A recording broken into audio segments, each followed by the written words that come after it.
Hi, I'm Mitch Albom, and this is the fourth installment of a very special preview series we're doing with Barnes & Noble of my upcoming book, Have a Little Faith. It began with a request from an 82-year-old clergyman who I'd known my whole life, who asked me suddenly if I would do the eulogy at his funeral. Could be a dispassionate opinion of how a rabbi can influence people. And that began what I thought would be a couple of visits here or there, you know, maybe go to his office or go to his house. And 8 years later, I was still visiting with him, which made me wonder if the whole thing wasn't a trick that he had set up from the beginning. He was actually sick and in the hospital, and the baby made a little noise outside the hallway. He said, "That reminds me of something. When a baby comes into the world, the baby's fists are clenched like that. Babies come into the world not knowing any better, and they think they can have everything. They're going to take everything." And he said, "But now think about when we die. How do we die?"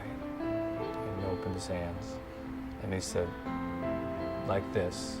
What does this symbolize?" And I said, "What?" He said, "Can't take anything with us."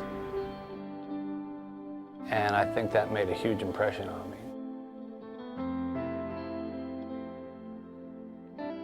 As Have a Little Faith moves towards its conclusion, the Reb gets sicker and sicker, and staying upright and walking and trying to stay healthy to make his 90th birthday becomes a really big challenge.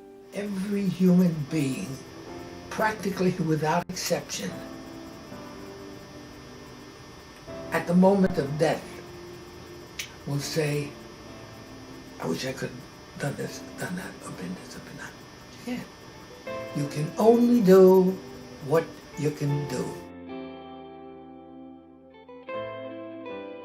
I asked him if he had made peace with everybody, and he said he had, and then he looked at me and he said, "Our sages tell us that we should always forgive everyone one day before we're going to die." And I said, "Yeah, that's good." And then I said, "Well, wait a minute.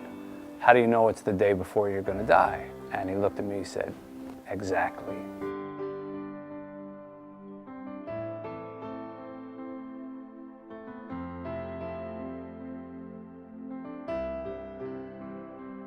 I have been, I think, fairly good to people.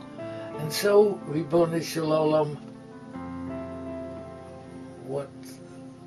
what's my reward? And I'm expecting the answer will be, "What the hell do you mean reward? That's what you're supposed to do."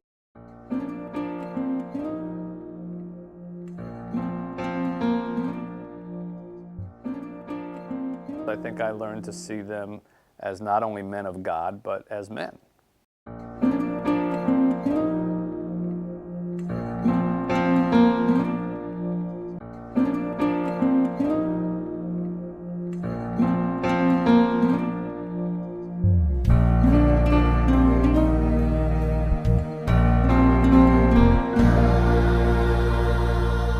I have great faith